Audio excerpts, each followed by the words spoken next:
Bismillahirrahmanirrahim. Baik, Assalamualaikum warahmatullahi wabarakatuh. Perkenalkan, nama saya Kania Febisa Rosyenggi Haryono dengan NIM 20661110037.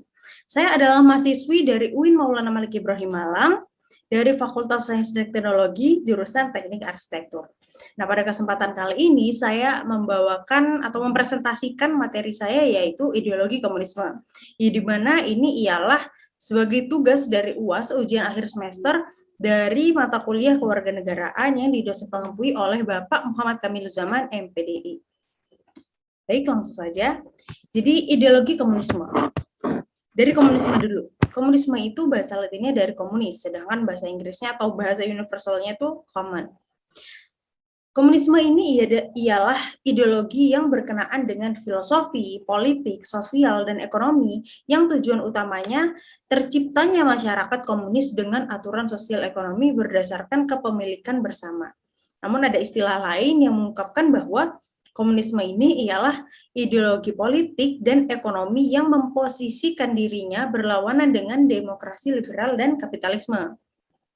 Istilah komunis itu sering dicampur adukan dengan komunis internasional, komunisme atau marxisme.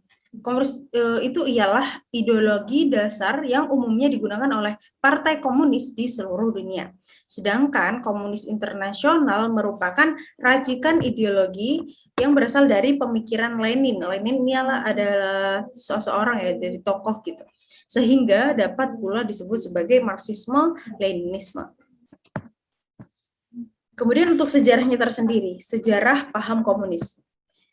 Paham komunis ini muncul pertama kali pada tanggal 21 Februari 1848 yang dicetuskan oleh Karl Marx dan Friedrich Engels pada tepatnya di dalam sebuah manifesto politik. Dan manifesto politik ini berisikan teori analisis pendekatan komunis yang bertujuan untuk memperjuangkan kelas masyarakat serta kemakmuran ekonomi yang pada akhirnya akan menjadi sebuah gerakan politik yang paling berpengaruh pada kala itu.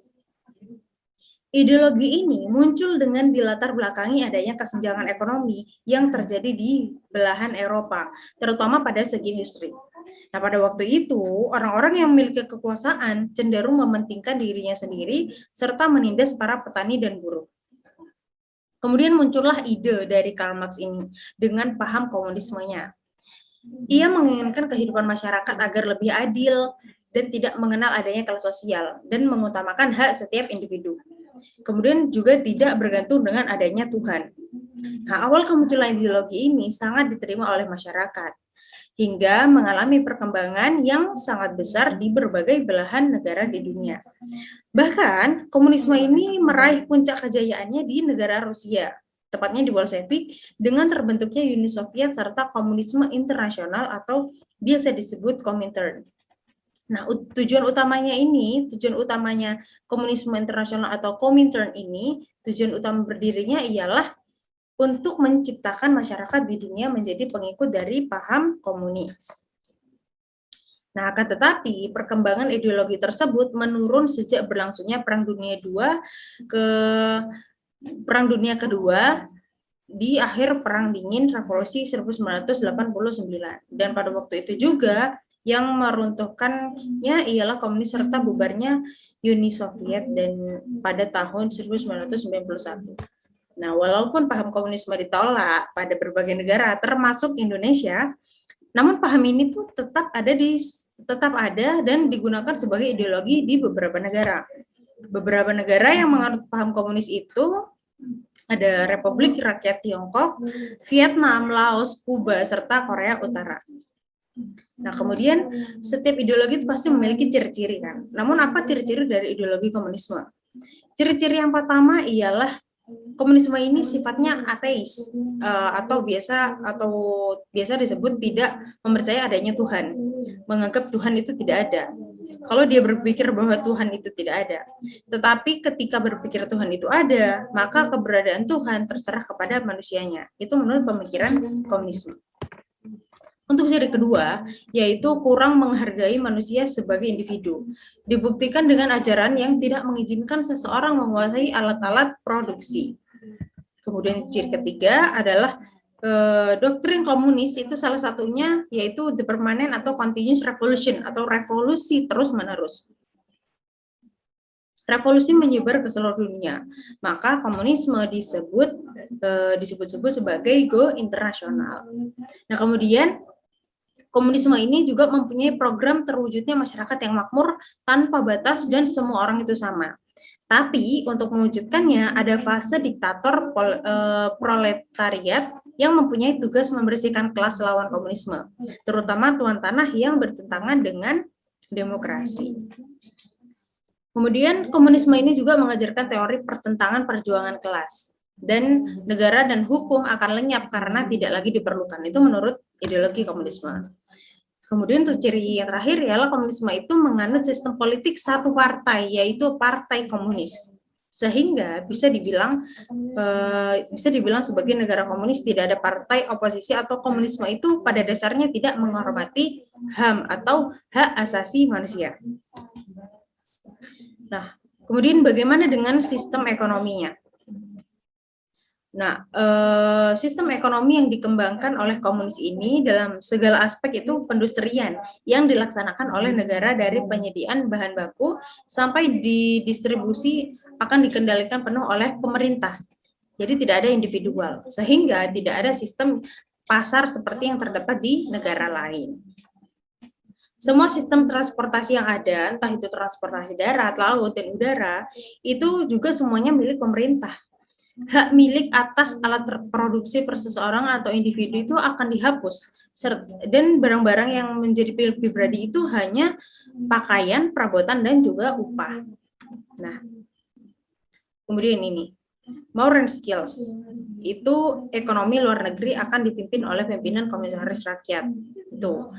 Kemudian individu tidak mempunyai kebebasan dalam menentukan jenis pekerjaan yang mereka inginkan sebab segalanya telah diatur oleh pemerintah. Kemudian di sistem ekonominya komunis ini juga sistem perdagangannya itu dikendalikan oleh berbagai koperasi milik beberapa tokoh yang memiliki pengaruh terhadap negara penganut komunis. Kemudian lapangan ekonomi juga akan dikendalikan oleh pemerintah sesuai dengan rancangan yang sebelumnya telah dibuat. Next, tapi apa sih? Pasti bertanya-tanya, apa kelebihan dan kekurangan? Di mana ada kekurangan pasti juga ada kelebihan kan? Kelebihan atau kekurangan apa yang terdapat di ideologi komunisme ini?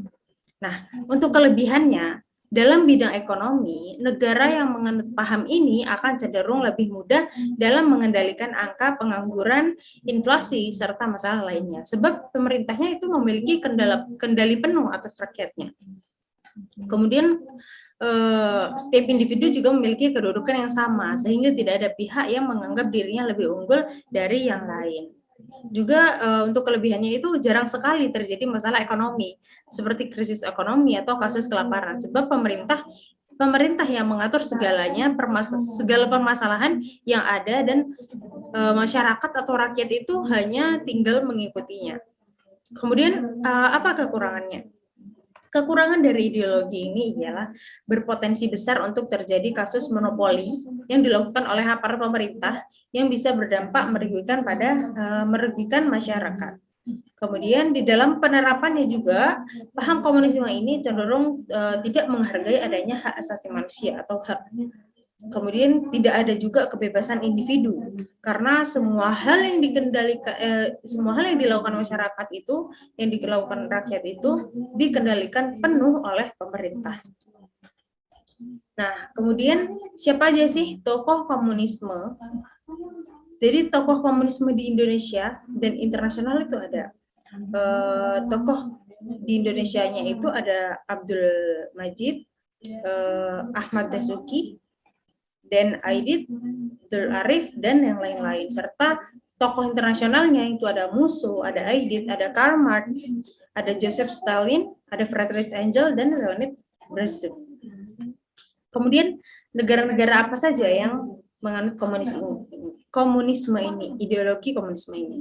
Yang pertama ada RRC, kemudian kedua ada Korea Utara, kemudian ada Vietnam, kemudian ada Rusia, Kuba, dan Albania. Nah, jadi seperti itulah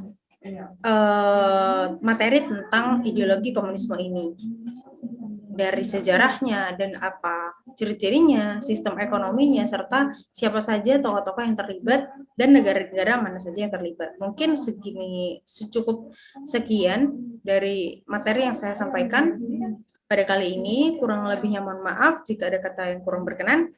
Wabillahi taufiq wal hidayah. Wassalamualaikum warahmatullahi wabarakatuh.